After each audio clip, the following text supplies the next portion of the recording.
ሲጋራ ማጨስ አልሰሬቲቭ ኮላይቲስን ይከላከላል ተብሎ ይታሰባል። ክሮንስ እና አልሰሬቲቭ ኮላይተስ ምንድን ናቸው? ምንስ ይለያቸዋል? ምንስ አንድ ያደርጋቸዋል? በዘረመል ችግር ብቻ ምክንያት የሚመጣ አይነት ህመም አይደለም። ኢንፍላማቶሪ ባውል ዲዚዝ ለምንድን ነው አሁን እየበዛ ያለው?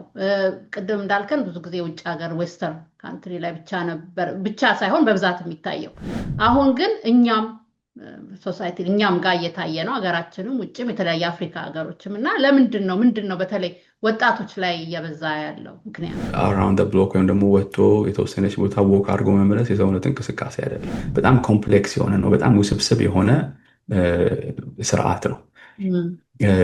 ይሄ ስርዓት በቀላሉ ለማቅለል ያህል ማንኛውም አይነት ፎሬን የሆነ ወይም ደግሞ ከውጭ የሚመጣ ማንኛውንም አይነት ነገር ወደ ሜንታል እና ኢሞሽናል እንትኑ ጋር እንሂድ። ይሄ ህመም በተለይ ወጣት ላይ ሲመጣ ችግሩ ምንድን ነው? እነዚህ ሰዎች ከሌላው ማህበረሰብ የተለየ የካንሰር ሪስካቸው የጨመረ ነው።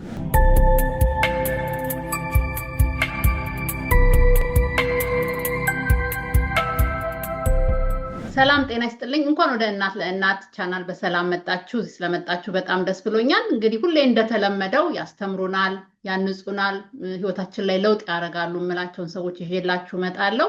ዛሬም እንግዲህ እንግዳችን አዲስ አይደለም፣ ከዚህ በፊት ቀርቦ ነበረ። በጣም ብዙዎቻችሁ ወዳችሁ ብዙ ጥያቄዎች የመጣልን ነው እና በብዙዎቻችሁ ጥያቄ ተመልሰን እንደገና መተናል። ዶክተር መሳይ እንኳን ደህና መጣ። ዛሬም በጣም ጥሩ ጊዜ ይኖርናል ብዬ አስባለሁ። እንግዲህ ከተጣበበው ጊዜን ወስደህ ስለመጣ በጣም አመሰግናለሁ። እንግዲህ ባለፈው ጊዜ ላላዩ ሰዎች ዶክተር መሳይ በሃዋርድ ዩኒቨርሲቲ የጂአይ ፌሎ ነው፣ የጂአይ ዶክተር ነው ማለት ነው። እና ዶክተር መሳይ ራስህን አስተዋውቅ። ጤና ይስጥልኝ። ቴንኪዩ ሳራ ስለጋበዝሽኝ በድጋሚ። ዶክተር መሳይ ኃይለማርያም አስፋው እባላለሁ። በሃዋርድ ዩኒቨርሲቲ ሆስፒታል ጋስትሮኢንተሮሎጂ ፌሎ ነኝ። እዚህ ስለመጣሁ ደስ ብሎኛል። እንግዲህ ጥሩ ጊዜ እናሳልፋለን ብዬ አምናለሁ። እንኳን ደህና መጣህ እንደገና። እንግዲህ ዛሬ የምናወራው ስለ አልሰሬቲቭ ኮላይተስ እና ስለ ክሮን ዲሲዝ ነው። በጣም በብዛት የምናያቸው ህመሞች ናቸው።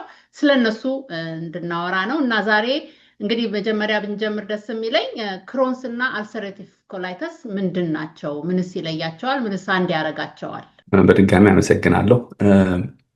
ይሄ ጥያቄ የብዙ ሰዎች ጥያቄ ነው። እኔም አንዳንድ የሚያስተምሩ ቪዲዮዎችን በተለያዩ የሶሻል ሚዲያ ፕላትፎርሞች ላይ ሳደርግ ኮሜንት ሴክሽኑ ላይ ብዙ ጊዜ ሰዎች ይጠይቃሉ ስለ ክሮንስ ዲዚዝ እና አልሰሬቲቭ ኮላይቲስ። አንድ ላይ ኢንፍላማቶሪ ባውል ዲዚዝ እንላቸዋለን ወይም ደግሞ በአማርኛው የአንጀት የማበጥ ህመሞች ብለን ወይም የመቆጣት ህመሞች ብለን ልንተረጉመው እንችላለን። የነዚህ ህመሞች ስለነዚህ ህመሞች ብዙ ሰዎች ይጠይቃሉ።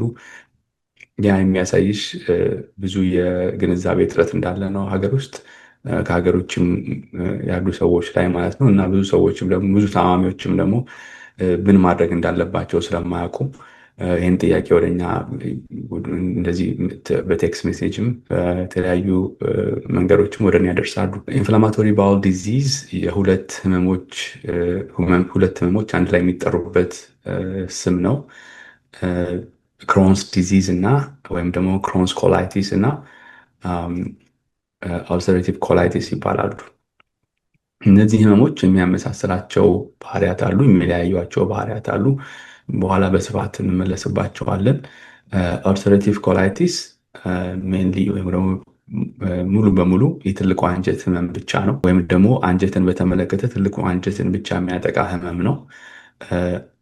የክሮንስ ዲዚዝ ግን ከአፍ ጀምሮ እስከ ሰገራ መውጫ ድረስ የትኛውንም የአንጀት ክፍል አፍ ላይ ሊሆን ይችላል፣ የምግብ ቱቦ ላይ ኢሶፋገስ ላይ ሊሆን ይችላል፣ የጨጓራ ላይ ሊሆን ይችላል፣ ትንሹ አንጀት ላይ ሊሆን ይችላል፣ ትልቁ አንጀት ላይ ሊሆን ይችላል፣ ሰገራ መውጫ ላይ ሊሆን ይችላል።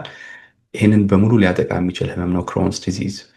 ክሮንስ ዲዚዝ በበለጠ በሴቶች ላይ ይታያል። ትንሽ መጠኑን ጨመር አድርጎ አልሰሬቲቭ ኮላይቲስ ደግሞ በወንዶች ላይ ይታያል። እነዚህ ህመሞች የሚከሰቱት ብዙ ጊዜ በሁለት የእድሜ ክልሎች ውስጥ ነው። ባይሞዳል ዲስትሪቢዩሽን እንለዋለን በህክምናው። ባይሞዳል ማለት ሁለት የተለያዩ የእድሜ ክልሎችን የሚያጠቃ እንደማለት ነው ስንተረጉመው። መጀመሪያ ከ15 እስከ 30 ዓመት ያሉ ሰዎች ላይ ይከሰታል በብዛት። ከዛ በኋላ ደግሞ ከ50 ዓመት ጀምሮ ደግሞ እስከ 70 ዓመት ያላቸው ሰዎች ላይ ደግሞ ድጋሚ ይከሰታል። በእርግጥ ሁለተኛው ዲስትሪቢሽን ወይም ሁለተኛው ጊዜ ላይ ያለው ከ50 እስከ 70 ዓመት የሚከሰትበት ጊዜ በጣም የተጋነነ አይነት አይደለም። ልክ ወጣቶች ላይ እንደሚከሰተው አይነት አይደለም። ለምን እንደሆነ በኋላ እናወራበታለን። ሁለቱ ግን አልሰሬቲቭ ኮላይተስ እና ክሮንስ ዲዚዝ የኢንፍላማቶሪ ባውል ዲዚዝ የሚባለው የህመም አይነት መገለጫዎች ናቸው። ለእነዚህ ህመሞች ከ200 በላይ የዘረመል ላይ ያሉ ሎካዮች ወይም ደግሞ ፎከሶች በሕክምናው ተገኝተዋል። ለዚህ ህመም ያጋልጣሉ ተብሎ የሚጠቀሱ ሁለቱም ደግሞ ሼር የሚያደርጓቸው የሚጋሯቸው ዘረመል ላይ ያሉ ሎካዮች አሉ። ነገር ግን በኋላ ይሄንን የምናወራው ይሆናል። በዘረመል ችግር ብቻ ምክንያት የሚመጣ አይነት ህመም አይደለም ኢንፍላማቶሪ ባውል ዲዚዝ። ይሄንን ይመስላል። ከዛ በተጨማሪ በጣም ብዙ ጊዜ የሚከሰተው የሰለጠነው ዓለም ላይ ያሉ ነጮች ላይ ነው።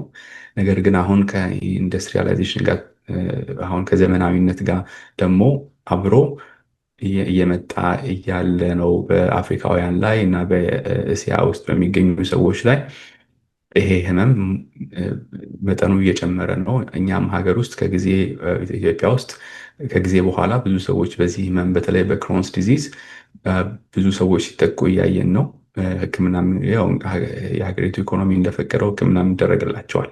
አንዳንድ ጊዜ አልሰሬቲቭ ኮላይቲስ ያላቸው ሰዎች የትንሹን አንጀት የመጨረሻውን ክፍል ኢሊየም እንለዋለን፣ እሱ ላይ እብጠት ሊከሰት ይችላል። ይሄ ግን ትክክለኛ የሆነ ኢሊየም ላይ የሚከሰት እብጠት ሳይሆን ባክዋሽ ኢሊያይቲስ የሚባል ለየት ያለ የእብጠት አይነት ነው። ብዙ ሰዎች ላይ የሚከሰተው ብዙ ጊዜ ትልቁ አንጀትን ብቻ የሚያሳብጥ ህመም ነው አልሰሬቲቭ ኮላይቲስ። ይህንን ስንል ግን ይህንን አንጀትን በተመለከተ ነው እንጂ ሁለቱም ክሮንስ ዲዚዝም አልሰሬቲቭ ኮላይቲስም ኤክስትራ ኢንተስታይናል ማኒፌስቴሽኖች አሏቸው።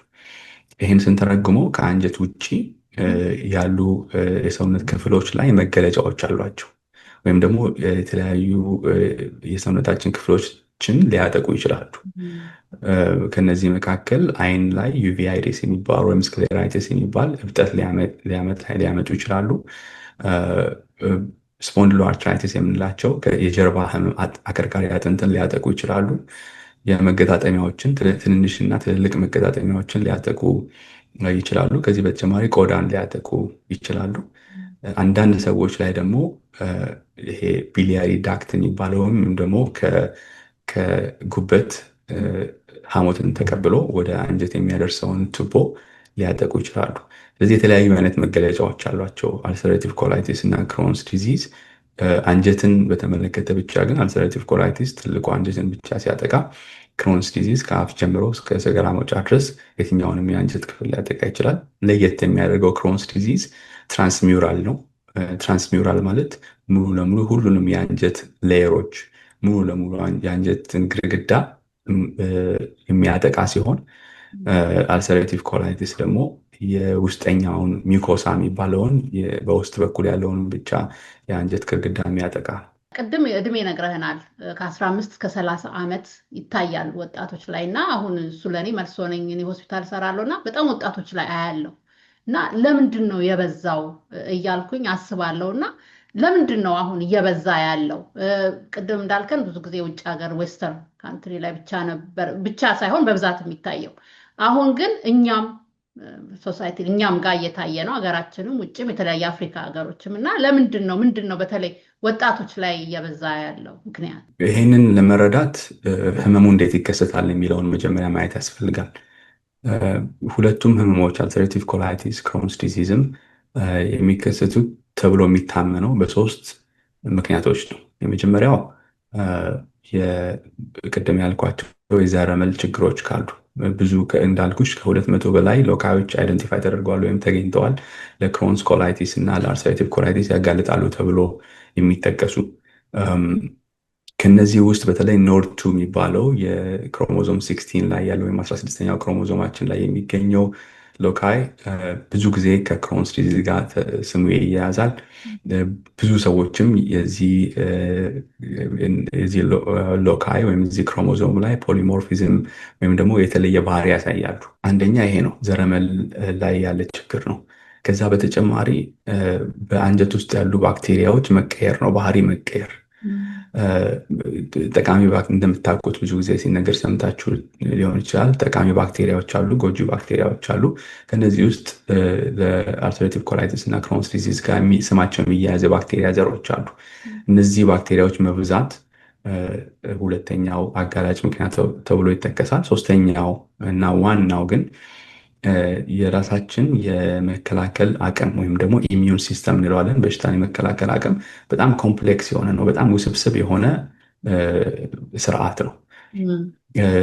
ይሄ ስርዓት በቀላሉ ለማቅለል ያህል ማንኛውም አይነት ፎሬን የሆነ ወይም ደግሞ ከውጭ የሚመጣ ማንኛውንም አይነት ነገር በደም ስራችን ውስጥ እንዳይሰራጭ፣ የተለያዩ አይነት የሰውነት ክፍሎቻችን እንዳያጠቃ የሚከላከል ነው። ወይም ወታደሮቻችን እንደማለት ነው። ሁለት አይነት ስርዓት አለው። አንደኛው ሴሉላር ነው፣ ሴሎች ናቸው፣ ነጭ ደም ሴሎች። ሁለተኛው ደግሞ ሂሞራል የምንለው ደግሞ ሂሞራል ወይም ደግሞ አንቲቦዲስ ናቸው። እነዚህን እነ አይጂኤ፣ አይጂጂ፣ አይጂኢ እያልን የምንጠራቸው አንቲቦዲዎች ማለት ናቸው። እነዚህ አንቲቦዲዎች ወይም ደግሞ እነዚህ ባክቴሪያን አጥረው የሚይዙ ኬሚካሎች ከቁጥጥር ውጭ ሲሆኑ ቲ ሬጉሌተር ሴልስ የሚባሉ እነዚህ ወታደሮች የራሳችን ወታደሮች ከቁጥጥር ውጭ እንዳይሆኑ ወይም ደግሞ የራሳችንን ኦርጋኖች የራሳችንን የሰውነት ክፍሎች እንዳያጠቁ የሚቆጣጠሩ ሴሎች አሉ። ሬጉላቶሪ ቲ ሴልስ ይባላሉ። እነዚህ ሴሎች ላይ የሚፈጠር ችግር ምክንያት እነዚህ ሴሎች እነዚህ ቲ ሴሎች እየሄዱ የአንጀት ግድግዳ ላይ እብጠት መፍጠር ይጀምራሉ። ይሄ እብጠት ደግሞ እየተባባሰ ይሄዳል። አንድ እብጠት ከተፈጠረ በኋላ መዳን ሲጀምር በጠባሳ ነው የሚድነው። ስለዚህ የዛ የአንጀት ክፍል መጥበብ ይጀምራል። በተለይ ክሮንስ ዲዚዝ ላይ መጥበብ ይጀምራል። ከጠበበ በኋላ ስትሪክቸር የሚባለው ደግሞ የጠበበ የአንጀት ክፍል ይፈጠራል ማለት ነው። ስለዚህ ሰዎች ምልክት ማሳየት ይጀምራሉ። ከዛ በተጨማሪ ደግሞ አንዳንድ ሰዎች ላይ ደግሞ የአንጀት መበሳት ሊፈጠር ይችላል። ይሄ አንጀት መበሳት ደግሞ ኮሚኒኬት የሚያደርገው የሚገናኘው ከውጭ የሰውነት ክፍላችን ጋር ሊሆን ይችላል። ስለዚህ አንዳንድ ሰዎች ላይ ፊስቹላ የሚባለው ነገር ሊፈጠር ይችላል። ወይም ደግሞ አብኖርማል ኮሚኒኬሽን እንደማለት ነው። ከተፈጥሮ ውጭ ያለ ግንኙነት እንደማለት ነው። በዛ ምክንያት ሰዎች ሲመጡ እናያለን። በተለይ ደግሞ ክሮንስ ዲዚዝ ላይ ግን ለየት የሚያደርገው በጣም የሚያጠቃው ተርሚናል ኢሊየም የሚባለውን የአንጀት ክፍል ነው፣ ወይም የመጨረሻውን የትንሹ አንጀት ክፍል። እዛ ቦታ ላይ ደግሞ ብዙ ስራዎች ይሰራሉ። የተለያዩ ኒውትሪንቶች አብዞርብ ይደረጋሉ፣ እነ ቫይታሚን ቢ12ን ጨምሮ ማለት ነው። በዛ ምክንያት ኒውትሪሽናል ኢምባላንስ ይፈጠራል። በመጥበቡ ምክንያት ደግሞ በተለይ ልጆች ላይ የሆድ መነፋት፣ የሆድ ህመም፣ በጣም የሚያሰቃይ አይነት የቁርጠት ስሜት የሚፈጠር ይችላል። ከዛ በተጨማሪ ደግሞ የምግብ ፍላጎታቸው በጣም ይቀንሳል። ስለዚህ ምግብ ስለማይበሉ ሬዚስታንሳቸው በጣም ይወርዳል። በሽታ የመከላከል አቅማቸው በጣም የተዳከመ ይሆናል። ጡንቻዎቻቸው ይዳከማሉ። ሌሎች ፍላጎቶቻቸው በሙሉ ይሄ የመጫወት የመሯሯጥ ፍላጎቶቻቸው በሙሉ የተገደቡ ነው የሚሆኑት። የሚገርምሽ ነገር ቅድምም ወረቀቶች እያየው ነበረ። አንድ የተሰራ ሪሰርች አለ በ2025 ኢትዮጵያ ውስጥ የተሰራ ሪሰርች። እነ ፕሮፌሰር አባተ ባኔ የሰሩት ሪሰርች ጋስትሮኢንትሮሎጂስት ነው። ፕሮፌሰር አባተ አደራ ክሊኒክ እና የምታውቁት ከሆነ አደራ ክሊኒክ እና አዲስ አበባ ዩኒቨርሲቲ መምህር ነው። እኔንም አስተምሮኛል። እና ፕሮፌሰር አባተ ባኔ እና እነሱ የሰሩት ሪሰርች ላይ ምን ያሳያል? ወደ 230 በላይ የሆኑ ሰዎች የኢንፍላማቶሪ ባውል ዲዚዝ ያላቸው ሰዎችን ለማየት ሞክረው ነበረ። ከነዛ ውስጥ 1/3 የሚሆኑት በትክክል ህመሙ ቁጥጥር ውስጥ ያልሆነ ነው፣ ወይም ደግሞ ይሄ እብጠት አልዳንም። ስለዚህ በእብጠት ውስጥ ያሉ ሰዎች ናቸው፣ ወይም ደግሞ አንጀታቸው በቁስለት ውስጥ እንዳለ ነው ክትትል ሲያደርጉ የነበረው። ለዛ እንደ ምክንያትነት ደግሞ የሚጠቀሰው አንደኛው በቂ የሆነ ሕክምና ለማግኘት ነው። ሀገሪቱ የምትሰጠው ሕክምና በቂ ስላልሆነ በዛ ምክንያት 1/3 ያህል በጣም ብዙ ቁጥር ነው። ስለዚህ እነዛ ሰዎች ሙሉ በሙሉ በስቃይ ውስጥ ነው ያሉት ማለት ነው።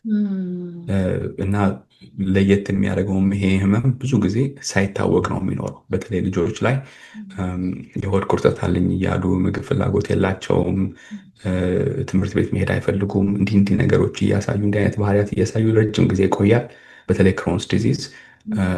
በአንዳንድ ሰዎች ላይ ደግሞ በተለይ አፍሪካ ውስጥ የኢንተስታይናል ቲቢ ነው እየተባለ የቲቢ መድኃኒት ይወስዳሉ ለረጅም ጊዜ። እንደዛ ሆኖ ነው መጨረሻ ላይ አልሰርቲቭ ኮላይት ማነው ክሮንስ ዲዚዝ ነው ተብሎ ታውቆ ወደ ሕክምና የሚሄደው። ያለውም ሕክምና ደግሞ በቂ አይደለም። ዲያግኖሱ ያስቸግራል ማለት ነው። ብዙ ጊዜ ከቲቢ ጋር ኮንፊውዝድ የሚሆነው ልጆች ማመመኝ እያሉ ዶክተር ጋር እየሄዱ ዲያግኖስ የማይደረጉት ያስቸግራል ማለት ነው። አስቸጋሪ ሆኖ ሳይሆን በህክምናው ሃይ ኢንዴክስ ኦፍ ሰስፒሽን የሚባል ነገር አለ። አንዳንድ ህመም ላይ በተለይ ፕራክቲስ እንደምታደርጊ ወይም እንደ ልምምድሽ ነው። ልጆች ሲመጡ ወይም ደግሞ እኛ ጋር እንግዲህ እኔ አደልት ጋስትሮኢንትሮሎጂ ውስጥ ነው ያለሁት እና እኛ ጋር ሲመጡ እንደዚህ አይነት ምልክቶችን በራዳራችን ውስጥ ስለሆኑ በተለይ የቆየ ህመም ከሆነ የምግብ ፍላጎት መቀነስ ካለ፣ ይሄ አንጀት የሆድ መነፋት ካለ፣ ደም የሚያዩ ከሆነ እነዚህ በተለይ ወጣቶች ሆነው ማለት ነው እንደዚህ ነገር የሚያደርጉ ከሆነ ቀጥታ ኮሎኖስኮፒ ምርመራ ነው የምናደርገው። ብዙ ጊዜ እኛ ጋር ከመምጣታቸው በፊት የሆነ አይነት ኢሜጂንግ ስተዲ ይኖራቸዋል፣ ወይ ሲቲ ስካን ወይም ካት ስካን የምንለው ወይም ኤምአርአይ፣ አንዳንድ ሰዎች ላይ ደግሞ ኤክስሬይ ኖሮ ይመጣል እና ብዙ ጊዜ ራዲዮሎጂስቶቹ ያገኙታል ይህንን እብጠት። ቴክኒንግ ወይም ደግሞ የመወፈር አይነት ስሜት ይታያል በተለይ የመጨረሻው የአንጀት ክፍል ላይ ብለው በተለይ ክሮንስ ዲዚዝ ላይ ይልኩልናል እኛ ጋር። ስለዚህ ትንሽ አይዲያ አለን ምን እየተከሰተ እንደሆነ። ከዛ በኋላ የኮሎኖስኮፒ ምርመራ አድርገን በተለይ ደግሞ ተርሚናል ኢሊየም የሚባለውን ቲአይ እንለዋለን እኛ በአብሪቬሽን፣ እሱን ኢንቱቤት አድርገን እዛ ውስጥ ገብተን ሳምፕሎች ወስደን አንደኛ በእይታ በማየት ሁለተኛ በካሜራ ማለት ነው፣ ሁለተኛ ደግሞ ሳምፕሎች ወስደን ባዮፕሲዎች ወስደን ባዮፕሲውን ወደ ፓቶሎጂ በመላክ ግራኑሎማተስ የሆነ ቼንጆች እንዳሉ ወይም ደግሞ እብጠት እንዳለ አይተን ይሄ ነገር ክሮንስ ዲዚዝ ነው ብለን ወደ ሕክምናው እንሄዳለን ማለት ነው። ከዛ በተጨማሪ ደግሞ ሌሎች የምናደርጋቸው የሰገራ ምርመራዎች አሉ፣ የደም ምርመራዎች አሉ። የሰገራ ምርመራዎች ላይ እንደ ላክቶፌሪን የሚባል ካልፕሮቴክቲን የሚባሉ እብጠትን የሚያሳዩ ምርመራዎችን እናደርጋለን። ከዛ በተጨማሪ ደግሞ የደም ላይ ደግሞ እነ ሲአርፒ የሚባሉ እብጠት እንዳለ የሚያሳዩ ምርመራዎችን አድርገን ኤኤስአር ሲአርፒ የሚባሉ ምርመራዎችን አድርገን እብጠት እንዳለ ካረጋገጠን በኋላም ደግሞ ህመሙ እየተሻለ እንደሆነ ለመከታተልም ስለሚያመችን ማለት ነው እነዚህም ትሬስ ነው እነዚህን በመከታተል ሲአርፒን በተለይ ሲሪአክቲቭ ፕሮቲን ማለት ነው እነሱን በመከታተል ስለሚረዳን እንደዛ እናደርጋለን። ነገር ግን ስለዚህ ህመም ያለው እውቀት ትንሽ ከሆነ በሐኪሙም ዘንድ ይሁን በታካሚው በማህበረሰቡ ዘንድ ይሄ ህመም የነጮች ህመም ነው ተብሎ ስለሚታሰብ በተለይ ጥርጣሬው ስለማይኖር ብዙ ጊዜ በራዳራቸው ውስጥ አይሆንም። ቢኖር እንኳን አንዳንድ ጊዜ ደግሞ የኢኮኖሚ ችግርም ሊኖር ስለሚችል ሁሉም ኮሎኖስኮፒ ምርመራ እንደ ልብ ስለማይገኝ ሀገሪቱ ውስጥ ሰዎች ሕክምናውን ሳያገኙ ወይም ደግሞ ምን እንደሆነ ሳይታወቅ ረጅም ጊዜ ይቆያል። ረጅም ጊዜ ደግሞ መቆየቱ ደግሞ የራሱ የሆነ መዘዝ አለው። እርሊ ዲያግኖሲስ ቶሎ ማወቁ ጥቅሙ ምንድን ነው? ምን ይጠቅማል? ለይተን እናያቸው። አሁን ሳወራ ብዙ ጊዜ ስለ ክሮንስ ነው እያወራ ያለሁት እና አልሰሬቲቭ ኮላይቲስንም እንዳልተው እና አልሰሬቲቭ ኮላይቲስ ዲያግኖስ ለማድረግ በእርግጥ ከክሮንስ ይሻላል። ለምንድን ነው የሚሻለው? ብዙ ጊዜ አልሰሬቲቭ ኮላይቲስ በሚሆንበት ጊዜ ቅድም እንዳልኩሽ የስረኛውን የውስጠኛውን የአንጀት ክፍል ብቻ ስለሆነ ብዙ ጊዜ የሚያጠቃው ብዙ ጊዜ መድማት አለ አብሮ። በተለይ ደግሞ ሬክተም የሚባለውን የመጨረሻውን የአንጀት ክፍል ስለሆነ ብዙ ጊዜ የሚያጠቃው አልሰሬቲቭ ኮላይቲስ ደም ብዙ ጊዜ ይታያል። ስለዚህ ሰዎች ቶሎ ይደነግጣሉ። አየሽ፣ ደም ሲያዩ ቶሎ ይመጣሉ ወደ ሐኪም። ረጅም ጊዜ የቆየ ህመም እያስታገሱት ከሚሆን ይልቅ ደም ሲያዩ ቶሎ የመደንገጥና ወደ ሐኪም መሄድ አዝማሚያ ያለ ቶሎ ዲያግኖስ ሲደረግ ይችላል አልሰሬቲቭ ኮላይቲስ። ክሮንስ ዲዚዝ ግን አንዳንድ ጊዜ አስቸጋሪ ነው ለማለት። ችግሩ ምንድን ነው? እነዚህ ሰዎች ከሌላው ማህበረሰብ የተለየ የካንሰር ሪስካቸው የጨመረ ነው። እብጠቱ በተደጋጋሚ በሚከሰትበት ጊዜ ባለፈው ለማስረዳት እንደሞከርኩት ሴሎች ቶሎ መራባት ይጀምራሉ። በእብጠት ውስጥ ያሉ ሴሎች ደግሞ ቶሎ ሲራቡ ይሄ የስህተት የመፈጠር ቻንሱ የጨመረ ነው። ስህተት በሚፈጠርበት ጊዜ ቅድም ባለፈው ያልኳቸው ይሄ ሚውቴት ያደረጉ ሴሎች ወይም ያበዱ ሴሎች ይፈጠራሉ። እነዚህ ሴሎች ራሳቸውን ቶሎ ቶሎ ያባዛሉ። አካባቢያቸው ላይ ያለውን እነሱን የሚቆጣጠሩ ሴሎችን እነሱን ስለማይሰሙ ቶሎ ቶሎ ይባዛል፣ እጢ ይፈጠራል። እጢው እያደገ ይሄዳል፣ ወደ ተለያዩ አይነት የሰውነት ክፍሎች ይሄዳል። ስለዚህ ከሌላው ሰው የተለየ ሪስክ አላቸው፣ የጨመረ የካንሰር ሪስክ አላቸው። የሚገርመው ይሄ ካንሰር ደግሞ የአንጀት ካንሰር ብቻ ሳይሆን የማህፀን ሴቶች ላይ የማህፀን ጫፍ ካንሰርን ሪስካቸውን ይጨምራል። ይህንን ጨምሮ ሪስካቸው እንትን ስለሚል እኛ እንደውም በኋላ እንመለስበታለን። ክትትል በሚያደርጉበት ጊዜ በየአመቱ ምርመራ የፓፕ ስሚር ምርመራ እንዲያደርጉ እንመክራለን፣ ህመሙ ከተከሰተ ጊዜ ጀምሮ ማለት ነው። ከዛ በተጨማሪ ሁለቱም ክሮንስ ዲዚዝም አልሰሬቲቭ ኮላይቲስም የሜንታል ሄልት ፕሮብለም ያመጣሉ። በጣም ብዙ ጊዜ የማይወራ ግን በኋላ እንደውም በሰፊው እንመለስበታለን፣ ግን በጣም ከባድ የሆነ ችግር ያመጣሉ። የቆየና የሚቆይና ልክ እንደ አስም እንደ ስኳር ህመም አይነት ህመም ነው ይሄ ህመም እና በእርግጥ እድሜ እየጨመረ ሲሄድ ትንሽ እየታገሰ ይሄዳል። ነገር ግን በትክክል ህክምናውን እየተከታተሉት ካልሆነ ግን ይሄ ህመም የሚያሰቃይ አይነት ህመም ነው። ስለዚህ ሜንታል ሄልት ላይ በጣም ችግር ይፈጥራል። ለዛ ነው በጊዜ መገኘቱ ጥሩ ውጤት ያመጣል ብለን የምናስበው። ከዚህ በተጨማሪ ደግሞ ክሮንስ ዲዚዝ አንጀትን የማጥበብ የሚያጠባ አይነት ህመም ስለሆነ ስሞል ባወል ኦብስትራክሽን ወይም ደግሞ ላርጅ ባወል ኦብስትራክሽን ሊያመጣ ይችላል፣ ወይም የአንጀት መዘጋት ሊያመጣ ይችላል። እሱ ደግሞ ራሱን የቻለ መዘዝ አለው ይዞት የሚመጣ። ከዛ በተጨማሪ ደግሞ ፊስቹላዎች ሊፈጠሩ ይችላሉ። ቅድም እንዳልኩት ተፈጥሯዊ ያልሆኑ ግንኙነቶች ማለት ናቸው ፊስቹላዎች። አንጀትን ከሆድ ግድግዳ ጋር ሊያገናኙ ይችላሉ፣ ወይም ደግሞ አንጀትን ከተለያዩ አይነት የሰውነት ክፍሎች ላይ ከሴቶች ላይ ከማህፀን ጋር ሊሆን ይችላል፣ ወይም ደግሞ ከሽንት ፊኛ ጋር ሊሆን ይችላል፣ ሊያገናኙ ይችላሉ። በዚህ የብጠት ምክንያት ማለት ነው። ብዙ ሰዎችም ደግሞ በዚህ ህመም ሲመጡ እኛ ጋር ሲመጡ ይታያል። ፔሪያናል አብሰስ ወይም ደግሞ ልክ የሰገራ መውጫ አካባቢ ያለ ቆዳ ላይ አብሰስ ሊፈጠር ይችላል፣ እባጭ ሊፈጠር ይችላል። እዛ አካባቢም ደግሞ ፊስቹላ ሊፈጠር ይችላል። ይሄ ሁሉ በሙሉ በጣም የሚያሰቃይ አይነት ህመም ነው እና በደንብ መጀመሪያ ቶሎ ተገኝቶ ህመሙ ትክክለኛው ህክምና ሲደረግ እነዚህ ነገሮች በሙሉ ልናቆማቸው እንችላለን። እርሊ ቶሎ ዲክቴክት ከታወቀ ነገሮችን የመቀነሱ ኃይል በጣም የጨመረ ነው ማለት ነው። ከታወቀስ በኋላ ትሪትመንቱ ምንድን ነው? ምን ይመስላል? እና እዚሁ ላይ ደግሞ ትሪትመንቱ ከተደረገ በኋላ ኪውር ነው የሚድን ነው? በቃ አንዳንድ በሽታዎች ድነሃል በቃ ይባላል ወይስ ክሮኒክ የሚሆን ሁሌ ማኔጅ መደረግ ያለበት ነው? የትኛው ላይ ነው የሚሆነው? ከታወቀ በኋላ ህክምና ወዲያው ነው የሚጀምረው። ብዙ ጊዜ እንዳልኩት ብዙ ሰዎች ህመሙ ምልክቶቹ ይኖራቸዋል። ከ1 ዓመት 2 ዓመት በፊት ጀምሮ ምልክቶቹ አሏቸው። የሆድ መነፋት፣ የሆድ ቁርጠት፣ የማያቋርጥ የክብደት መቀነስ፣ የምግብ ፍላጎት መቀነስ፣ ባለፈው ያልኳቸው ልክ የካንሰር ምልክቶች የሚመስሉ አይነት ምልክቶች ይኖሯቸዋል።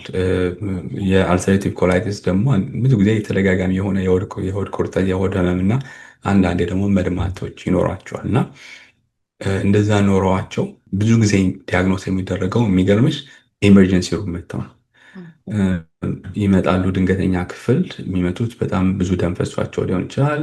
የማያቋርጥ ተቅማጥ ኖሯቸው ሊሆን ይችላል። ደም የያዘ ተቅማጥ ማለት ነው። አንዳንድ ሰዎች ላይ ደግሞ የማያቋርጥ ህመም ወይም ደግሞ በጣም የቆየ ከሆነ የአንጀት መዘጋት፣ እንደ ደግሞ አንዳንድ ሰዎች ላይ ደግሞ ፊስቹላዎች ተፈጥረው ይመጣሉ እኛ ጋር እንደ ክሮንስ ዲዚዝ ላይ ማለት ነው። ከመጡ በኋላ ጋስትሮኤንተሮሎጂ ኮንሰልት ይደረጋል። ከዛ በኋላ ነው እኛ ጋር ምርመራዎቹን አድርገን ኦኬ ይሄ ነገር አልሰሬቲቭ ኮላይቲስ ነው ወይም ደግሞ ክሮንስ ዲዚዝ ነው ብለን ዲያግኖስ የምናደርጋቸው ወይም ደግሞ ህመሙን የምናውቀው። ከዛ በኋላ የሚደረጉ ህክምናዎች አሉ። የመጀመሪያው ህክምና እዛው እብጠቱን ለመቀነስ መሞከር፣ እብጠቱ እንዲቀንስ እናደርጋለን። ያው ምርመራዎች ውስጥ ቅድም ካልኳቸው ውስጥ በሰገራ ምርመራዎች አሉ፣ የደም ምርመራዎች አሉ፣ እንደውም የኮሎኖስኮፒ ምርመራዎች አሉ። እነሱን በሙሉ አይተን ነው በኮሎኖስኮፒ በተለይ ሙሉ ለሙሉ አንጀትን ማየት ባንችል እንኳን ብዙ እብጠት ሲኖረው አትሊስት የመጨረሻውን የአንጀት ክፍል አይተን ሲግሞይድ እንለዋለን። እዛ አካባቢ ያሉ እብጠቶች ካሉ ክሮንስ አልሰሬቲቭ ኮላይቲስ ላይ ማለት ነው። ክሮንስ ዲዚዝ ላይ ደግሞ እስከ መጨረሻው ድረስ ሄደን በተለይ ቅድም ያልኳችሁ በጣም የሚያጠቃው የመጨረሻውን የትንሿ አንጀት ክፍል ኢሊየም የሚባለውን ስለሆነ እሱን አይተን ከነሱ ላይ ሳምፕል ወስደን ዲያግኖስ እናደርጋቸዋለን። ይሄ ዲያግኖሲስ ከመጣ በኋላ ወዲያው ሕክምና የምንጀምረው እብጠቱን መቀነስ ላይ ነው። ስለዚህ እብጠቱን ለመቀነስ ወዲያው ደግሞ መፍትሄ የሚሰጡት ስቴሮይዶች ናቸው። በደም ስር የሚሰጡ ስቴሮይዶችን እንጀምራለን። እነዚህ ስቴሮይዶች በተለይ እኛ የምንጠቀመው ሜታፕሬድኒሶን ይባላል። በየቀኑ እየሰጠን በደም እብጠቱን እንቀንሳለን። እብጠቱ ከቀነሰ በኋላ ስቴሮይዱ ይቀጥላል። ቴፐሪንግ ዶዝ እንለዋለን። ቀስ እያለን ስቴሮይዱን እየቀነስን እብጠቱ ተመልሶ እንዳይመጣ የሚያደርጉ መድኃኒቶችን ደግሞ እንሰጣለን። እነዚህ መድኃኒቶች ላይፍ ሎንግ መድኃኒቶች ናቸው። የሚቆሙ መድኃኒቶች አሉ። እነዚህ መድኃኒቶች ሲቆሙ ያ እብጠት ተመልሶ ይከሰታል። ከነዚህ የተለያዩ አይነት መጀመሪያ የመጣው እንደነ ኢንፍሌክሲማብ ያሉ መድኃኒቶች ናቸው። ከዛ መጀመሪያ ግን ወደኋላ ትንሽ ትሄድ። ይሄ ህመም እንዳለ ከታወቀ በኋላ ህመሙ ሂስቶሪክሊ ማለት ነው በታሪክ ይሄ ህመም በዚህ አይነት መልኩ እንደሚከሰት አንጀት ላይ እንደሚመጣ ከታወቀ በኋላ የመጀመሪያው ህክምና ተብሎ የመጣ የነበረው እነ ሳሊሴሌት የሚባሉ መድኃኒቶች ናቸው። የምታውቋቸው ከሆነ እነ ሰልፋሳላዚን እና ሜሳላሚን የሚባሉ መድኃኒቶች ማለት ነው። እነዚህ መድኃኒቶች ወዲያው አንጀት ግድግዳ ላይ እብጠትን ለመቀነስ የሚረዱ ናቸው። ጥንካሬያቸው ግን ያን ያህል ነው። አንዳንድ ሰዎች ላይ ይሰራሉ። በተለይ ደግሞ ማይልድ የሚባል አልሰሬቲቭ ኮላይቲስ ከሆነ በጣም ያልተጋነነ አይነት እብጠት ከሆነ እነ ሜሳላሚን የሚባሉ መድኃኒቶችን ሰጥተን ልናክም እንችላለን። ከዛ በኋላ ግን በጣም አስቸጋሪ የሆነው ሞደሬቱ ሲቪር የሚባለው በጣም የተጋነነ እብጠት ያላቸው ሰዎችን እንዴት አድርገን እናክም ነው። ከዛ በኋላ ኢሚኖሞዱሌተር የሚባሉ መድኃኒቶች ደግሞ ወደ ገበያው መጡ። እነ አዛታዮፕሪን እና 6 ሜርካፕቶፒሪን የሚባሉ መድኃኒቶች ቆይተዋል ወደ ገበያው ከመጡ። ትንሽ የሚያሳዝነው ምንድነው ኢትዮጵያ ውስጥ አሁንም ድረስ ያሉ መድኃኒቶች ናቸው። አዛታዮፕሪን እና 6 ሜርካፕቶፒሪን ቺፐር ስለሆኑ ከኢንዲያ ከተለያዩ ሀገሮችም ይገባሉ። መስጠት የምንችለው ያንን ነው በጣም በሚያሳዝን ሁኔታ። ግን አሁን ደግሞ ወደ ዌስተርን ካንትሪ ስንመጣ እነዛ መድኃኒቶችን እንጠቀማቸዋለን፣ ግን ሁሉም ሰው ላይ አይደለም የምንጠቀማቸው። አሁን ሞር ከዛ በላይ ኢፌክቲቭ የሆኑ መድኃኒቶች መጥተዋል። እንዲሁ ኮምፕሌክስ እንዳላደርገው ቅድም እንዳልኳችሁ የሰውነት የበሽታን የመከላከል አቅም በጣም ውስብስብ የሆነ ነገር ነው። እዛ ውስጥ ሴሎች አሉ፣ አንቲቦዲዎች አሉ፣ ሳይቶካይኖች አሉ። በተለይ እነዚህ ሳይቶካይኖቹን አታክ የሚያደርጉ እብጠቱን እነዚህ ሳይቶካይኖች ዋና ስራቸው እብጠትን ማፋፋም ነው ወይም ማባባስ ነው፣ የተወሰኑት ማለት ነው። አንዳንዶቹ ደግሞ እብጠትን ይቀንሳሉ። በእርግጥ እነዚህ ሳይቶካይኖች ቁጥራቸው በጨመረ ቁጥር አንጀት ላይ የሚከሰተው የእብጠት መጠን እየጨመረ ነው የሚሄደው። ስለዚህ አሁን ያሉ መድኃኒቶች ታርጌት የሚያደርጉት እነዚህን ሳይቶካይኖች ነው እና ኢንተርሊኪን 12 ኢንተርሊኪን 23 የሚባሉ ቲኤንኤፍ አልፋ የሚባሉ ሳይቶካይኖችን ሄደው እነዚህን ዲሴብል ነው የሚያደርጉት፣ ደግሞ እንዳይሰሩ ነው የሚያደርጉት። ከዛ በኋላ እብጠቱ በተቻለ መጠን ለመቀነስ እንሞክራለን ማለት ነው። ይህንን መንገድ ተጠቅመው አሁን እዚህ ያሉ ፋርማሲውቲካልስ እነ ኢንፍሌክሲማብ፣ አዳሊሙማብ የሚባሉ እነ ሂሜራ ማለት ናቸው። እነዚህን መድኃኒቶች ከዛ በኋላ ኡስቴኪኑማብ የሚባል መድኃኒት፣ አሁን ደግሞ ስሞል ሞለኪውልስ የሚባሉ በጣም ሶፊስቲኬትድ የሆኑ ጃክ ኢንሂቢተሮች መጥተዋል። እኛ አሁን ኢትዮጵያ ውስጥ ቆመን ያለ ነው አዛታዮፕሪን እና 6 ሜርካፕቶፒሪን ላይ ነው። ግን አሁን የኢንፍላማቶሪ ባወል ዲዚዝ ህክምና በጣም ተራቋል። ከዛ አልፎ በጣም እዚህ ድረስ መጥቷል። አስቸጋሪ የሚያደርገው ነገር ትንሽ አቅም የሚጠይቁ መድኃኒቶች ናቸው። እነዚህ መድኃኒቶች ብዙ ጊዜ በኢንሹራንስ ከቨርድ የሆኑ ናቸው። በተለይ አሜሪካ ውስጥ፣ ዩሮፕ ውስጥ የምትኖሩ ሰዎች በኢንሹራንስ ከቨርድ የሆኑ ናቸው እንጂ በሰው አቅም የሚቻሉ አይነት መድኃኒቶች አይደሉም። አንድን ሰውን ለማከም ኦሪጂናል መድኃኒት ከሆነ በአመት እስከ $100,000 ድረስ ይወስዳል። ይህንን ታሳቢ በማድረግ ባለፈው ይህን ነገር ሜይ ቢ አንስተነው ሊሆን ይችላል። እነዚህ ፋርማሲውቲካል ካምፓኒዎች አንድ መድኃኒት ሲሰሩ ለጠቅላላ እውቀትም ይጠቅማል ብዬ ነው። አንድ መድኃኒት ሲሰሩ ለዛ መድኃኒት ራይት አላቸው፣ ወይም ደግሞ ከ12 እስከ 20 ዓመት ድረስ ሌላ ካምፓኒ ያንን መድኃኒት መፈብረክ አይችልም። ህጋቸው ነው እንግዲህ ይሄ እነሱ እዛ ያንን መድኃኒት ለመስራት የሚያወጡትን ወጪ እስኪመልሱት ድረስ ሌላ ካምፓኒ ይህንን መድኃኒት መስራት አይችልም። ያ ደግሞ ለታካሚው አስቸጋሪ ነው። ፎርቹኔትሊ ያ ታይም ላፕስ ሲያደርግ ግን ልክ ሲያልቅ ያ ታይም ያ ጊዜ ሲያልፍ እነዚህም መድኃኒቶች መፈብረክ ይቻላል። ባዮሲሚላርስ እንላቸዋለን። ባዮሲሚላር ማለት ወደ አማርኛ ሲመለስ ከዋናው መድኃኒት ጋር የሚመሳሰሉ ግን ትንሽ ሞዲፋይ የተደረጉ ናቸው። አንድ አይነት አድርጎ መስራት ስለማይቻል ማለት ነው። ስለዚህ ነገር ግን ስናያቸው ብዙ ጥናቶችም የሚያሳዩት እነዚህ ባዮሲሚላሮች ከዋናው መድኃኒት እኩል የሚሰሩ መድኃኒቶች ናቸው። የዋጋቸውን ደግሞ ስናይ ዋናው መድኃኒት $100,000 ይወስዳል። እነዚህ ባዮሲሚላሮች $4,000 ነው የሚመስሉት በአመት። አሁንም ይሄም ኤክስፔንሲቭ ነው፣ ይሄም ውድ ነው እንደ ኢትዮጵያውያን አቅም ማለት ነው። ለዛም ይመስለኛል አሁን ብዙ ኢትዮጵያ ውስጥ ያሉ የመድኃኒት አስመጪዎች ይህንን ማርኬት ይህን እንትን በደንብ አድርገው የማይገቡበት ትርፋማም ላይሆን ስለሚችል ማለት ነው። ያው ካምፓኒዎች እንደዛ ብለው ስለሚያስቡ። ስለዚህ አሁንም እኛ ስታክ አድርገን ያለ ነው አዛታዮፕሪን እና 6 ሜርካፕቶፒር ላይ ነው። አንዳንድ ሰዎች ከውጭ ያስመጡታል፣ ከቱርክ ይነግሩኛል፣ ከቱርክ እና ከኢንዲያ ለማስመጣት ይሞክራሉ። ችግሩ ምንድን ነው? እነዚህ መድኃኒቶች ቅድም እንዳልኩሽ ላይፍ ሎንግ ናቸው፣ የሚቆሙ አይነት መድኃኒቶች አይደሉም። ኢንፍሊክሲማብን ብዙ ኮመን የሆነው እሱ ስለሆነ እሱን ብንመለከት ኢንዳክሽን ፌዝ አለው። ዜሮ የመጀመሪያው ቀን ይሰጣል። ከዛ በኋላ ሁለተኛው ሳምንት ላይ፣ ከዛ በኋላ 6ኛው ሳምንት ላይ፣ ከዛ በኋላ በየ8 ሳምንቱ ይቀጥላል። የማይቆም ማለት ነው። ይሄን መድኃኒት ልክ ስናቆመው እብጠቱ ተመልሶ ይከሰታል። ስለዚህ አንፎርቹኔት ነው ያ ነገር እንግዲህ የሚቆም ነገር አይደለም። አንዳንድ ሰዎች ላይ ደግሞ እንደውም ኢንፍሊክሲማብ ሬዚስታንስ የሚባል ነገር ሊመጣ ይችላል። መድኃኒቱ ሰውነት ራሱ የራስ የመከላከል ሰውነት ለዛ ለኢንፍሊክሲማቡ ለራሱ መድኃኒት ያዘጋጅለታል እና እኛ ስንወጋ ያጠፈዋል። እኛ መድኃኒቱን ስንሰጥ ያጠፈዋል። ስለዚህ ለእሱ ደግሞ ሌላ መፍትሄ ያስፈልገዋል። ግን እኛ አሁን እንደ ኢትዮጵያውያን እዛ አልደረስንም። አትሊስት እሱ ፕሮብለማችን አይደለም። ኢንፍሊክሲማብም እንትን ስላላለ ማለት ነው። ስለዚህ የሚድን ህመም አይደለም። ይህንን አምኖ መቀበል ያስፈልጋል። ላይፍ ሎንግ የሆነ ነገር ነው። በእርግጥ ቅድም እንዳልኳችሁ እድሜ በጨመረ ቁጥር እየተሻለ ይመጣል። ነገር ግን ሙሉ ለሙሉ የሚጠፋ አይነት ህመም አይደለም። ቅድም እየገለጽ ይሄ የሄልዝ ኬር እንትን በጣም ውስብስብ ነው፣ አስቸጋሪ ነው። የመድኃኒቶቹ ዶክተር የማግኘቱ እንኳን እኛም ሀገር እዚህ ሀገርም ውስብስብ ነው። ለሁሉ ሰውም አቬለብል አይደለም አይደለ? ኢንሹራንስ ያለው ሰው መሆን አለበት። እና ቅድም መድኃኒቶቹን የገለጽክ ነበረ። እነዚህ ፋርማሲውቲካል ካምፓኒዎች ለተወሰነ ጊዜ የራሳቸው ነው፣ ማንም ማድረግ አይችልም። ስለዚህ ዋጋውን ያው እዛ ላይ እንደሰቀሉት ይቆያል። ከዛ ሲሆን እንግዲህ ሌሎች መስራት ሲጀምሩ አቬለብል እየቀነሰ ይመጣል። እና እዚህ ላይ ክሊር ለማድረግ ጀነሪክ እና ብራንድ የሚባለው እሱ ነው ማለት ነው።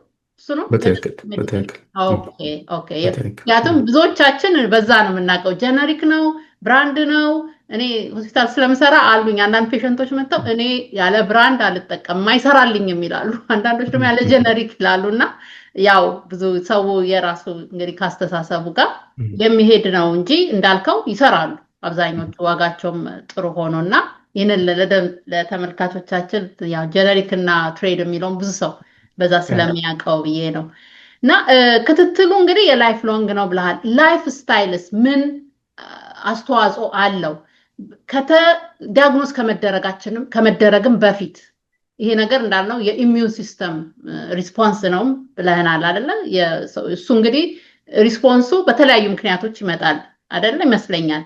እንደገና የጂኑን ያው መቆጣጠር አንችልም። በጂን የሚሆነው ያው እሱ የመጣ ነው። ግን አንዳንዴ የኢሚዩን ሲስተሙ ደግሞ ጂኑም ላይኖር ይችላል። ግን አንዳንዴም እዚህ ላይ አድርገህ እንደምታስረዳ ደስ የሚለኝ የኔም ጥያቄ ስለሆነ በጂንም ያለበት ሰው ይኖርና ላይፍ ስታይሉን ካስተካከለ ላልመጣም ይችላል። እንደዛ አይነትም ነገር አለ ወይስ እሱ ያው ይይዘዋል? ወይስ ደግሞ አንዳንዱ ደግሞ ምንም የጂንም እንትኑ ሳይኖረው በላይፍ ስታይል እንዳይመጣ ምን ማድረግ ይቻላል? መልቲፋክቶሪያል ነው። ቅድም እንዳልኩት መልቲፋክቶሪያል ማለት ወደ አማርኛው ስንመልሰው በብዙ ምክንያቶች የሚመጣ ህመም ነው። ቅድም እንዳልኩት የዘረመሉ አለ፣ ባክቴሪያዎች፣ መጥፎ ባክቴሪያዎች መብዛታቸው፣ ከዛ በተጨማሪ ደግሞ ዲስሬጉሌትድ የሆነ ወይም ደግሞ በጣም ያልተመጣጠነ የበሽታን የመከላከል ሪስፖንስ ነው ወይም ደግሞ መልስ ነው። ከዛ በተጨማሪ ግን አሁንም እያየ ነው ያለ ነው። ቅድም እንዳልኩት ብዙ ጊዜ በነጮች ላይ ነበረ የምናየው። በጣም ደግሞ ብዙ ጊዜ የምናየው አሽከናጂ ጂውስ የሚባሉ በዌስተርን ኢሮፕ ላይ የሚኖሩ የአይሁድ ዘር ያላቸው ሰዎች ላይ ነው። ነገር ግን አሁን ይሄ ነገር እየባሰ መጥቷል ጥቁሮች ላይ። ለምን ብለን ስንጠይቅ ኢንዱስትሪያላይዜሽን ነው ወይም ደግሞ ዘመናዊነት ነው።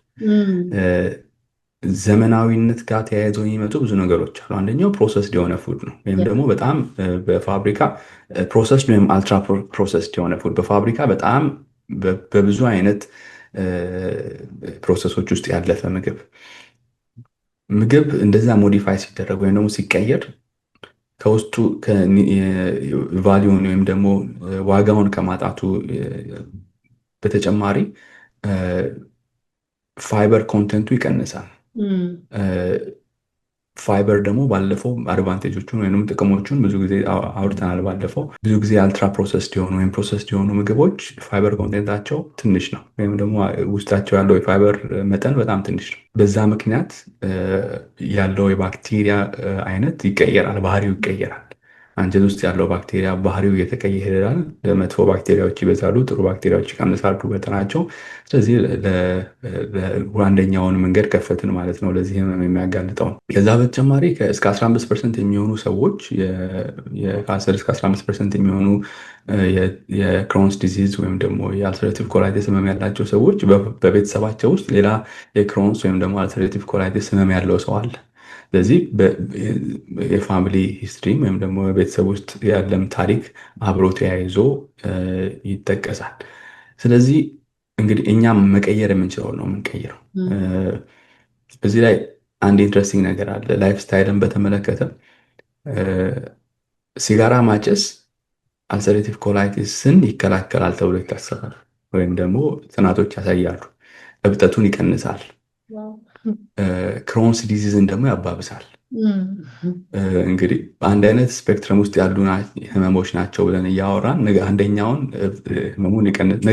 ነገር ግን ይሄ መጀመሪያ የነበረ አመለካከት ነበር።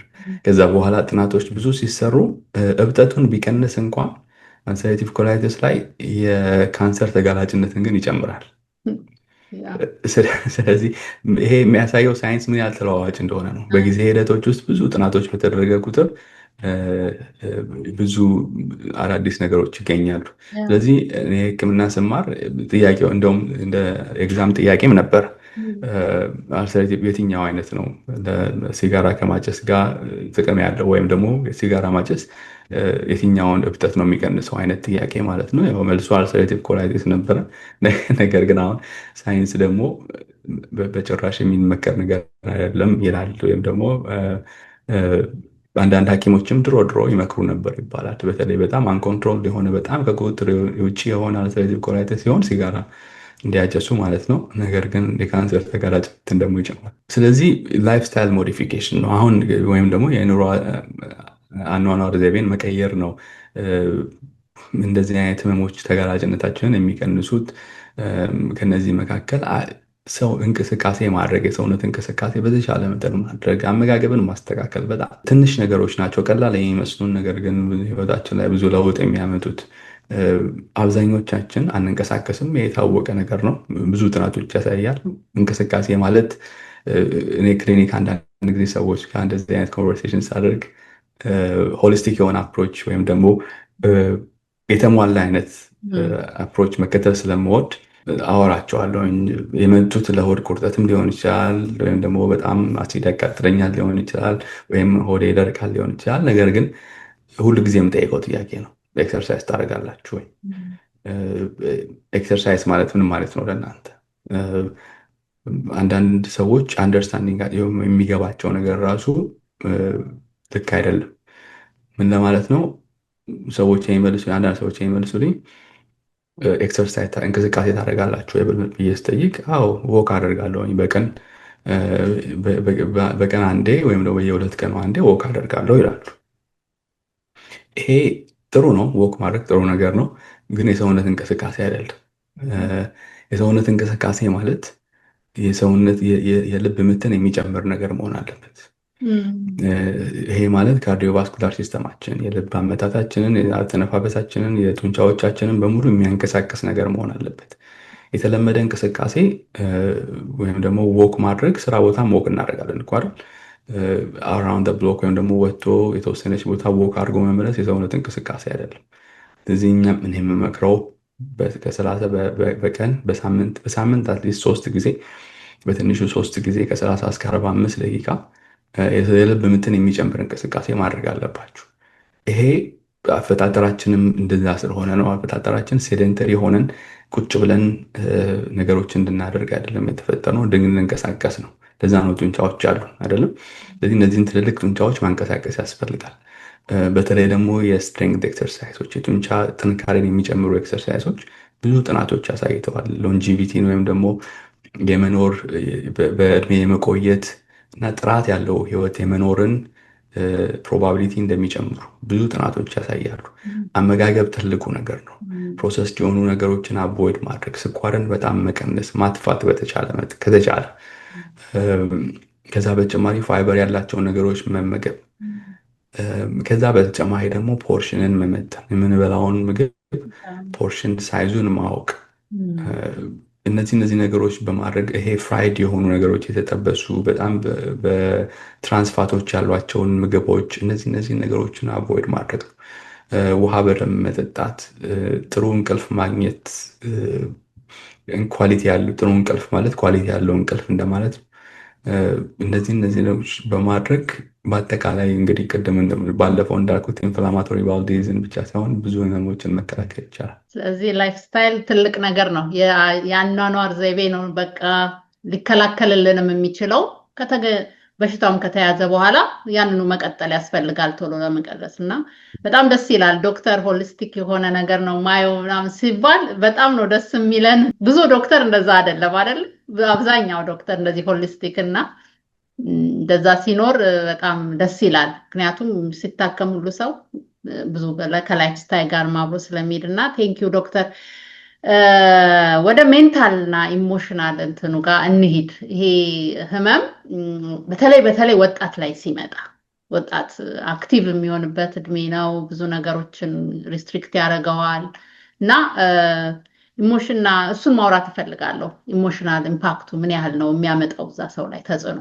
በጣም ጥሩ ጥያቄ ነው። ይህም ያው ቅድም እንዳልሽው ሆሊስቲክ የሆነ አፕሮች ነው። ሜንታል ሄልት አንድ አባባል አለ አይደለ? እንደውም ሶሻል ሚዲያ ላይ ፌመስ የሆነ አንድ የሳይኪያትሪስት አለ፣ ኢትዮጵያዊ ሳይኪያትሪስት there is no health without mental health። በጣም ወደው አባባል ነው። ያለ አእምሮ ጤና የለም እና በጣም ትክክለኛ አባባል ነው። በአካባቢያችን ላይ ብዙ ሰዎች በአእምሮ ጤና ህመም ምክንያት ወይም ደግሞ መታመም ምክንያት ሲሰቃዩ እናያለን። በምክንያት ይመጣል፣ አንዳንዴ ደግሞ ያለ ምክንያት ይመጣል አይደለም። ይሄኛው በምክንያት የሚመጣ ነው። ቅድም እንዳልሽው ወጣቶች ናቸው። በተለይ ከ15 እስከ 30 ዓመት እድሜ ላይ ያሉ ሰዎች በዚህ ህመም ሲያዙ በጣም አብዛኛውን ጊዜያቸውን ከሶሻል አክቲቪቲዎችን ከማድረግ ከመማር፣ ራሳቸው ላይ ከመስራት፣ ራሳቸውን ከጓደኞቻቸው ጋር ራሳቸውን ዲቨሎፕ ከማድረግ ይልቅ በህክምና ቦታዎች ላይ ያሳልፋሉ። ሆስፒታል ውስጥ አድሚት ይደረጋሉ። ህመሙ እስኪታወቅ ከሚፈጀው ጊዜ ጀምሮ ህመሙ ከታወቀ በኋላም ደግሞ ህመሙ ኮንትሮል እስኪደረግ ወይም ደግሞ በቁጥጥር ውስጥ እስኪሆን ድረስ ያለው ጊዜ አንዳንድ ጊዜ ይረዝማል እና በጣም ይሄ ቲኔጀርሶቻቸውን በተለይ ይሄ ቲን የምንለው ከ10 ዓመት ጀምሮ እስከ 18 ዓመት ድረስ ጊዜ ያለውን በጣም የሚያድጉበትን የሚበስሉበትን እና ብዙ ኦፖርቹኒቲዎች ወደ እነሱ የሚመጡበትን እድሜ በህመም ውስጥ ያሳልፉታል በጣም በሚያሳዝን ሁኔታ። ያ ደግሞ የሚፈጥረው ጭንቅላት ላይ የሚፈጥረው ትልቅ የሆነ ኢምፓክት አለ። ዲፕሬሽን፣ አንዛይቲ በኢንፍላማቶሪ ባውል ዲዚዝ ባላቸው ሰዎች ላይ በጣም ቁጥሩ የጨመረ ነው። በጣም በተጋነነ መጠን ማለት ነው። ሰርቬይስ ብንሰራ እንኳን ከግማሽ በላዩ የአንዛይቲ እና የዲፕሬሽን ተጠቂ ነው። እነዚህ ደግሞ በቂ ምክንያት አላቸው እንደዚህ አይነት ነገር ውስጥ እንዲገቡ ማለት ነው። እድሜያቸውን በሙሉ ህመም ሲያስታግሱ ስለሚኖሩ ማለት ነው። ስለዚህ ህክምናው ይሄ የህመሙን ከማስታገስ በተጨማሪ የአእምሮ ጤናቸውን መጠበቅ ላይም ትኩረት ያደርጋል። ሁሉ ጊዜ በኢንፍላማቶሪ ባውል ዲዚዝ የተጠቁ ሰዎች እኛ ጋም ሲመጡ የምንጠይቃቸው ነገሮች አሉ። ዲፕሬሽን እንዳላቸው ስክሪን የምናደርግበት፣ አንዛይቲ እንዳላቸው ስክሪን የምናደርግባቸው ቴክኒኮች አሉ። እነዛ እናደርጋለን። በተለይ በጋስትሮኢንተሮሎጂ ፊልድ ውስጥ የምንሰራ ሰዎች ይሄ ነገር በጣም አድቮኬት ይደረጋል። ፕራይመሪ ኬር ውስጥም ያሉን ሰዎች ይሄ ነገር በጣም አድቮኬት ይደረጋል ወይም ይበረታታል በጣም እንዲጠየቁ። ከዛ በተጨማሪ ሲዩሳይድ ሬታቸው በጣም ወይም ደግሞ ራስ የማጥፋት ሬታቸው በጣም ሀይ ነው፣ ይጨምራል። ይህም ደግሞ የሚሆነው ዲፕሬሽኑ እና አንዛይቲው በትክክል ሕክምና የማያገኝ ከሆነ። ስለዚህ ጥንቃቄ የሚፈልግ አይነት ነገር ነው። በደንብ ከታከመ ህመሙ በቁጥጥር ስር ከዋለ የአእምሮ ጤናቸውን መጠበቅ ከቻለ ግን ልክ ማንኛውም ሰው ረጅም እድሜ መኖር ይችላሉ። ብዙ ሰዎች ራሳቸውን በደንብ እየተከታተሉ ኖርማል ላይፍ መኖር ይችላሉ። ይህ ህመም ዲያግኖስ ማድረግ ፋይናል እንትን አይደለም፣ መኖር ይችላሉ እና ትልቅ ነገር ነው። እና አካባቢ እንደዚህ አይነት ዲያግኖስ ሰው ሲደረግ ሰፖርት በጣም ኢምፖርታንት ነው። ሰፖርት ሲስተም ለሜንታል ሄልዝ እና እንደገና ደግሞ ዶክተሮቹ ጋር ተከታተሉ ማድረጉ ትልቅ ነገር ነው እና ቴንኪዩ። በጣም ብዙ ነገር ነው የተማርነው እና ሰው እየመላለሰ እየሰማው ብዙ ትምህርት እንደሚወስድ እርግጠኛ ነኝ። ይሄ ዋን በደንበኛ ትምህርት ነው እየተማረን ያለ ነው እና ቅድም ሜንሽን አድርገዋል እና የብዙ ሰዎች ጥያቄ ነው ብዬ አስባለሁኝ። ቅድም ብለኸዋል፣ በተለይ ልጆች ላይ ትልቅ ሰዎች ላይ ኤርሊ ዲያግኖሱ በጣም አስፈላጊ ስለሆነ ሳይሆን እና እዚህ ላይ አንድ ነገር ልትጨምር የሚፈልገው አንድ ሰው እንዴት ኖርማል የሆነ የሆድ ህመምንና ይሄንን ሲሪየስ የሆነውን ህመም በጣም ለይቶ ወዲያው ቶሎ ሐኪም ጋር መሄድ ይኖርበታል። ድንገት ደግሞ ሚስዲያግኖስ ሳይሆን ዲያግኖስ ሳይደረግ ከቀረ ተመላልሶ ዶክተሩን ነው ይሄ ነገር እንዲታይልኝ ይፈልጋለሁ እንዴ የትኛው ምን ምልክቶች? የሆድ ህመም ያው ኖርማል የሆነ የሆድ ህመም የለም አይደለም፣ መታመም የለብንም። ግን ትንሽ የቆየ ማለት ያልቆየ ቶሎ የሚሻል የሆድ ህመም ሊኖር ይችላል። በተለያየ ምክንያቶች አይደለ፣ የምንበላው ምግብ ሊሆን ይችላል። በጣም ጋዝ የሚያበዙ ምግቦችን ከበላን ድንገት ወይም ደግሞ አካባቢያችንን የምንቀይር ከሆነ ትራቨል ስናደርግ ምናምን የሚከሰቱ የሆድ ህመሞች አሉ። የባክቴሪያ ኢንፌክሽኖች የሚያመጧቸው የሆድ ህመሞች አሉ። ከወር አበባ ጋር ተያይዞ የሚመጣ የሆድ ህመም አለ። እነዚህ በጣም የሚያሰጉ አይነት አይደሉ። ነገር ግን ይሄ የቆየ አይነት የሆድ ህመም ከሆነ ይሄ የሚመጣና የሚሄድ ሊንገሪንግ የሆነ የተወሰኑ ቀናት ይጠፋል፣ ተመልሶ ይመጣል፣ ተመልሶ እንትን ይመጣል። እንደዚህ አይነት ነገር እንዲህ አይነት ህመም ከሆነ ይሄ የምግብ ፍላጎትን የሚያስቀንስ ከሆነ ይሄ ሌሎች ነገሮችን አክቲቪቲዎችን በተለይ ልጆች ላይ ጨዋታ መጫወትን፣ ከጓደኞቻቸው ጋር መሄድን፣ ትምህርት ቤት መሄድን እንዲህ አይነት ነገሮች እንዳያደርጉ የሚያደርጋቸው አይነት የሆድ ህመም ከሆነ የሆድ ቁርጠት ከሆነ ቶሎ ወደ ሐኪም መሄድ ጥሩ ነው። በተለይ ልጆች ላይ ያው ትልቅ ሰዎች ላይ ራሳቸውን ስለሚያውቁ ስለሚያዳምጡ ወደ ሐኪም የሚሄድ አቅማቸው የተሻለ ነው። ትንሽ ሲሆኑ ግን አንዳንዴ ቅድም እንዳልኩት ከ15 ከ30 ዓመት ያህል ያላቸው ሰዎች ላይ ቢከሰትም አንዳንድ ጊዜ ግን ከዚህ በታች እድሜ ያላቸው ሰዎች ላይ ይከሰታል። አይቻለሁ እኔ 12 ዓመት 10 ዓመት ልጆች ላይ የክሮንስ ዲዚዝ ተከስቶ ማለት ነው። ስለዚህ እንዲህ አይነት ስሜት ሲኖራቸው ቶሎ ወደ ሐኪም መሄድ ነው። ስለዚህ ይሄ የቆየ አይነት የሆድ ህመም እየመጣ መሄድ አይነት ነገር ከሆነ ወደ ሐኪም ቶሎ መሄድ ያስፈልጋል። ደም ካዩ ያው ይሄ እንኳን ለብዙ ሰው ግራ የሚያጋባ አይነት ነገር አይደለም። ደም ከታየ መሄድ አስፈላጊ ነው። በጣም ብዙ ኢንፎርሜሽን ነው ዛሬ ያገኘ ነው እና ብዙ ደግሞ ሌላ ጊዜ ስለምንመጣ እዚህ ጋር ጨርሳለሁ። አንድ እንግዲህ ምን መልእክት ካለ መጨረሻ ላይ ስለዚህም በተመለከተ በተለይ በዚህ ለሚያልፉ ሰዎች ምን መልእክት አለ? ያው ይሄ ህመም ቅድም እንዳልኩት ሁለቱም አልሰሬቲቭ ኮላይቲስም ክሮንስ ዲዚዝም አብረውን የሚኖሩ ህመሞች ናቸው። አንድ ጊዜ ከተከሰቱ በኋላ አንዳንድ ሰዎች ላይ እየቀነሰ ይሄዳል እድሜያቸው እየቀነሰ ሲሄድ። ነገር ግን ኮምፕሊኬሽኖች ደግሞ አሏቸው። በትክክል ህክምናውን የማይደረግ ከሆነ ህክምናውም እየተደረገ ደግሞ አንዳንድ ሰዎች ላይ የሚከሰቱ አይነት ኮምፕሊኬሽኖች አሉ። ስለዚህ በደንብ አድርገው ጥብቅ የሆነ ክትትል ከሐኪማቸው ጋር ማድረግ ያስፈልጋል። ሁለት አይነት ክትትሎች አሉ። አንደኛው ፕሪቬንቲቭ የምንለው ወይም ደግሞ በሽታን ቀድሞ ሳይከሰት ከዚህ ህመም ጋር የሚኖሩ ሰዎች ላይ የሚደረጉ በሽታ ሳይከሰት ስክሪን በማድረግ የሚደረጉ ምርመራዎች ናቸው። ከነዚህ መካከል ቅድም እንዳልኩት ሴቶች ላይ ይሄ ህመም ከተከሰተ በኋላ በየአመቱ ፓፕ ስሚር ማሰራት አለባቸው። የማህፀን ጫፍ ካንሰር ሪስካቸው ስለሚጨምር ማለት ነው። ከዛ በተጨማሪ በየአመቱ ደግሞ የአይን ምርመራ መደረግ አለበት። ከዚህ በተጨማሪ ደግሞ በመድኃኒቶች ምክንያት የሚመጡ ደግሞ ኮምፕሊኬሽኖች አሉ። አንድ ያልጠቀስኩት ነገር እነዚህ ኢሚኖሞዱሌተር የምንላቸው አዛቲያፕሪን እና 6-ሜርካፕቶፒሪን የሚያመጧቸው ኮምፕሊኬሽኖች አሉ። ከነዚህ መካከል የደም ሴል መጠንን መቀነስ ቀጥታ ከዛ ጋር ስለሚገናኝ ማለት ነው። ስለዚህ የላቦራቶሪ ምርመራዎችን ማድረግ ያስፈልጋል። ነጭ የደም ሴል ምን ያህል ነው፣ ቀይ ደም ሴል ምን ያህል ነው፣ ፕላትሌቶች ምን ያህል ናቸው ብሎ ማየት ያስፈልጋል። ከዛ በተጨማሪ ራሳቸው አዛቲያፕሪን እና 6-ሜርካፕቶፒሪን የጉበት ኢንዛይሞችን የመጨመር አቅም አላቸው። ስለዚህ እሱንም ማየት ያስፈልጋል። ስለዚህ ጥብቅ የሆነ ክትትል ከሐኪም ጋር ያስፈልጋል። ክሮንስ ዲዚዝ እና አልሰሬቲቭ ኮላይቲስ ከተገኙ በኋላ ወይም ዲያግኖሲስ ከተደረገ በኋላ ከ8 ዓመት ጀምሮ ከ1 ዓመት ከ3 ዓመት እየቆየ የኮሎኖስኮፒ ምርመራ መደረግ አለበት። ቅድም እንዳልኩት የካንሰር ሪስካቸው ስለሚጨምር የትልቁ አንጀት ካንሰር ሪስካቸው ስለሚጨምር ምርመራ ማድረግ ያስፈልጋል። የቆዳ ከዛ በተጨማሪ ደግሞ እነዚህ አሁን ቅድም ያልኳቸው መድኃኒቶች እና ኢንፍሌክሲማዊ የሚባሉ መድኃኒቶች የቆዳ ካንሰር ሪስክን ስለሚጨምሩ የቆዳ ምርመራ ያስፈልጋቸዋል። ሰዎች እየሄዱ በየአመቱ ቆዳቸውን መታየት አለባቸው። የቆዳ ሐኪም ጋር በመሄድ ማለት ነው። ስለዚህ ሆሊስቲክ የሆነ ነገር ነው። አንድ ሐኪም ጋር ብቻ ሳይሆን የቲም አፕሮች ነው። ብዙ ሰዎች ወይም ደግሞ ብዙ የህክምና ዘርፍ ውስጥ ያሉ ሰዎች አንድ ላይ ሆነው የሚያክሟቸው ናቸው። ከዛ በተጨማሪ አንድ መጨመር የምፈልገው በተለይ ክሮንስ ዲሲዝ የመጨረሻውን የትንሹን አንጀት የማጥቃት ፕሮባቢሊቲው በጣም ትልቅ ስለሆነ የአንጀት መጥበብ፣ የአንጀት መዘጋት የመከሰት አቅሙ ከፍተኛ ነው። ስለዚህ ሰርጅኖች ወይም ደግሞ የቀዶ ህክምና ባለሙያዎች ቀድመው ይህንን ክትትል ማድረግ አለባቸው።